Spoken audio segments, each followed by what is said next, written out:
Ladies and gentlemen, we welcome you to Great Moments with Mr. Lincoln.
This was the American dream, the prayer for the future. But that golden goal was not to be had without cost. The American way was not gained in a day. It was born in adversity, forged out of conflict, perfected and proven only after long experience and trial. In all of history, no man was dedicated to this dream more than the 16th President of these United States, Abraham Lincoln. Here in his own words is what he once wrote about himself. For at that time, very few people outside Illinois knew very much about this man from the prairie. I was born February 12th. 1809, in Hardin County, Kentucky. My father removed from Kentucky to what is now Spencer County, Indiana, in my 8th year.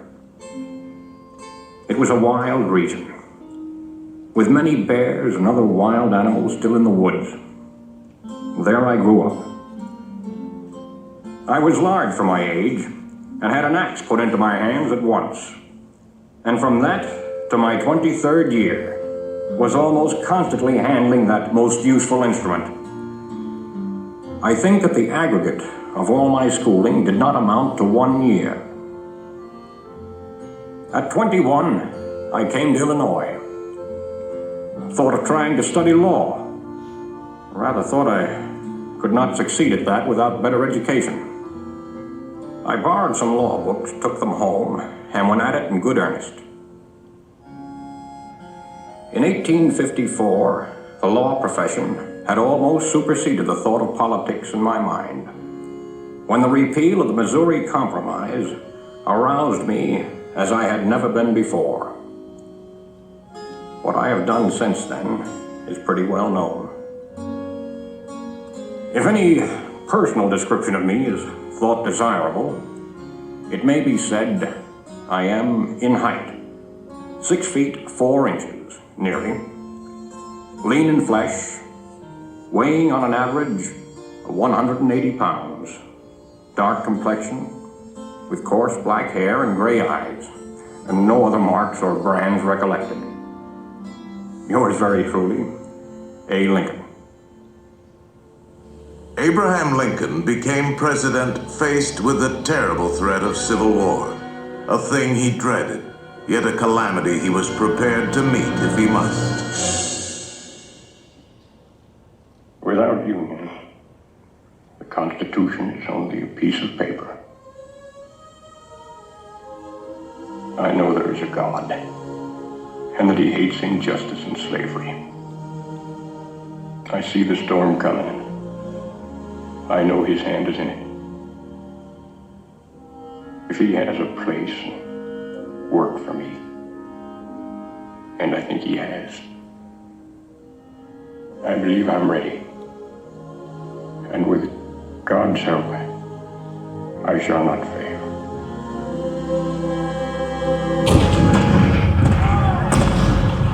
April 12, 1861, Fort Sumter.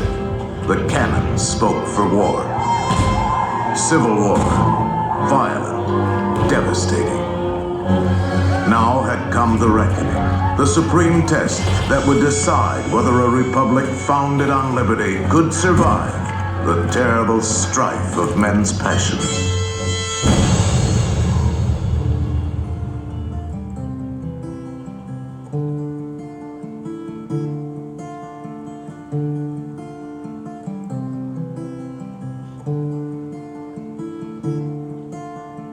Two brothers on their way, two brothers on their way, two brothers on their way. One wore blue and one wore gray. One wore blue and one wore gray as they marched along their way. The fife and drum began to play, all on a beautiful morning.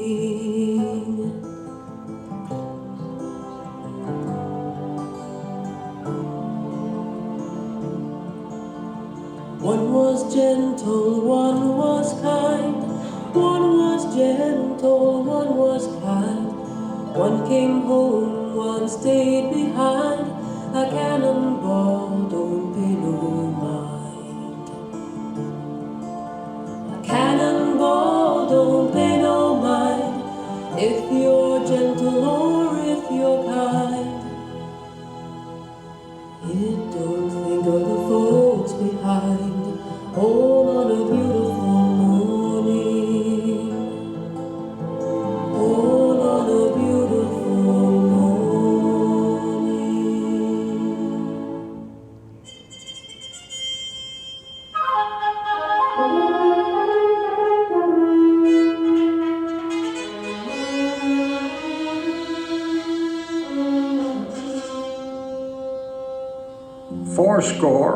87 years ago, our fathers brought forth on this continent a new nation, conceived in liberty and dedicated to the proposition that all men are created equal.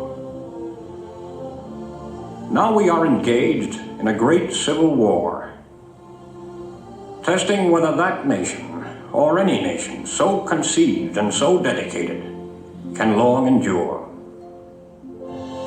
10 brief sentences, so simple, so direct. Abraham Lincoln had not expected his words to live beyond their temporary moment, but time and history would dictate otherwise.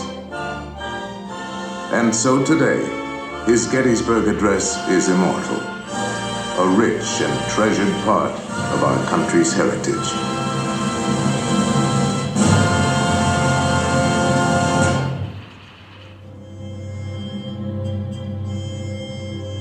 We pay tribute here not to a man who lived a century ago, but to an individual who lives today in the hearts of all freedom-loving people. His prophetic words are as valid for our time as they were for his. And now, the skills of the sculptor and the talents of the artist will let us relive great moments with Mr. Lincoln.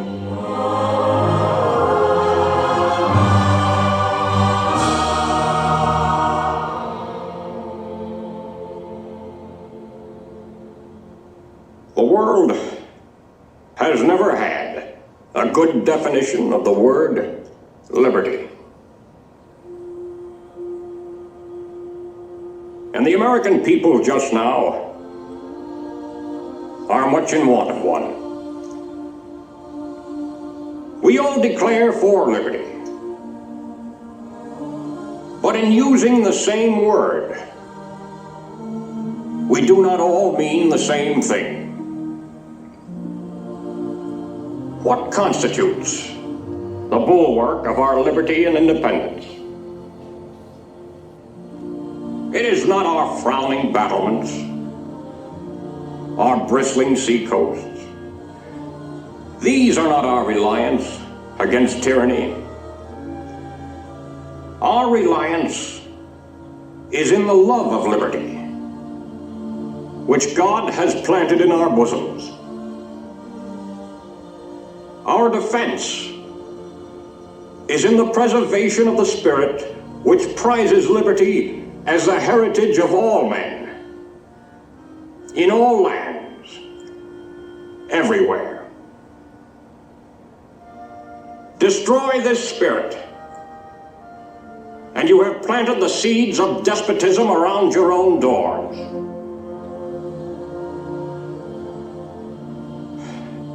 At what point shall we expect the approach of danger? By what means shall we fortify against it? Shall we expect some transatlantic military giant to step the ocean and crush us with a blow? Never. All the armies of Europe, Asia, and Africa combined could not by force take a drink from the Ohio or make a track on the Blue Ridge in a trial of 1,000 years. At what point, then, is the approach of danger to be expected? I answer, if it ever reach us, it must spring from amongst us. It cannot come from abroad. If destruction be our lot, we ourselves must be its author and finisher. As a nation of free men, we must live through all times or die by suicide. Neither let us be slandered from our duty by false accusations against us, nor frightened from it by the menaces of destruction to the government, nor of dungeons to ourselves. Let us have faith that right makes might. And in that faith, let us to the end dare to do our duty as we understand it.